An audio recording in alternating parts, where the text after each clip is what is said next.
Les allocataires viennent de percevoir l'APL de janvier. Et pour certains, trop nombreux, cette APL a fondu comme neige au soleil.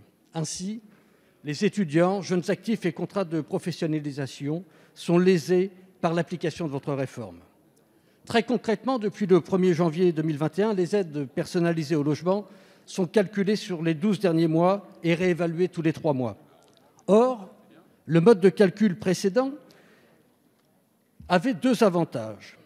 Un montant d'aide stabilisé sur l'année d'ouverture des droits, calculé sur un revenu N-2, le plus souvent nul ou quasi nul, pour les jeunes ménages. Et un reste à vivre amélioré par le cumul transitoire des premiers revenus du travail, parfois irréguliers, et d'une aide au logement favorable et encore stable.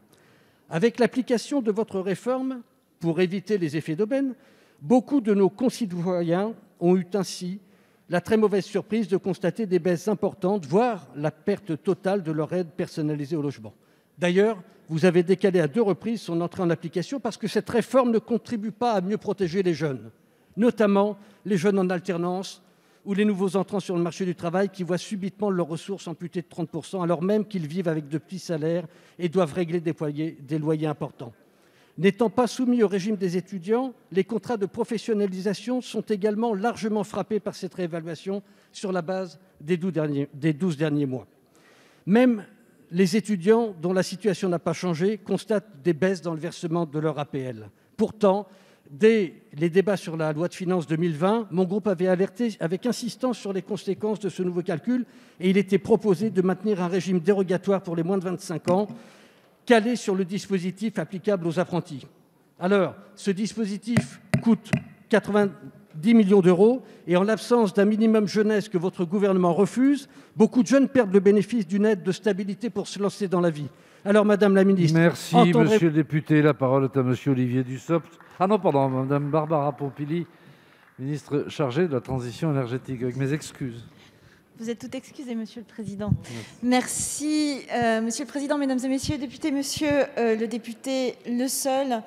Vous le savez, la crise nous affecte durement et elle affecte particulièrement notamment les étudiants, les jeunes salariés ou les demandeurs d'emploi. Nous n'y sommes pas insensibles et évidemment le gouvernement se mobilise pour activer tous les leviers pour mieux les protéger, au premier rang duquel, vous savez, nous avons décidé de prolonger la trêve hivernale de 2 mois qui prendra fin le 1er juin 2021 et non le 1er avril. Nous avons également, vous l'avez souligné, avec Emmanuelle Wargon et sous l'autorité du Premier ministre, décidé de réformer le régime des APL. Il ne s'agit pas de faire des économies, mais de mieux adapter au plus vite le montant des APL à la situation réelle des bénéficiaires. Le calcul des APL est désormais effectué sur la base des revenus contemporains et non plus les revenus de l'année N-2. Nous avons porté une attention particulière à la situation des jeunes en menant cette réforme. Ainsi, le niveau d'APL des étudiants, salariés ou non, n'est pas modifié par la réforme. Il est même en augmentation pour les étudiants salariés avec la fin de dégressivité de l'APL avec les revenus. Si des étudiants ont un niveau d'APL en diminution, cela est dû soit à un changement de situation qui le justifie, soit à une erreur et il convient alors de contacter sa CAF dans les plus brefs délais. Les stagiaires et les jeunes en contrat d'apprentissage conservent un système avantageux de prise en compte de leurs revenus. Ils sont considérés uniquement pour la partie qui dépasse le SMIC. Alors certes, les jeunes actifs qui débutent dans la vie active et obtiennent un travail verront leur niveau d'APL diminuer plus rapidement qu'avec l'ancien système. Toutefois, les jeunes salariés et alternants de moins de 25 ans, gagnant jusqu'à 1,1 SMIC et étant en contrat depuis moins de 18 mois, pourront bénéficier d'une prime de 1 000 € d'Action Logement pour les aider à accéder à un logement autonome. Vous voyez, monsieur le député, le gouvernement est pleinement mobilisé pour accompagner la jeunesse de notre pays dans son accès au logement. Merci.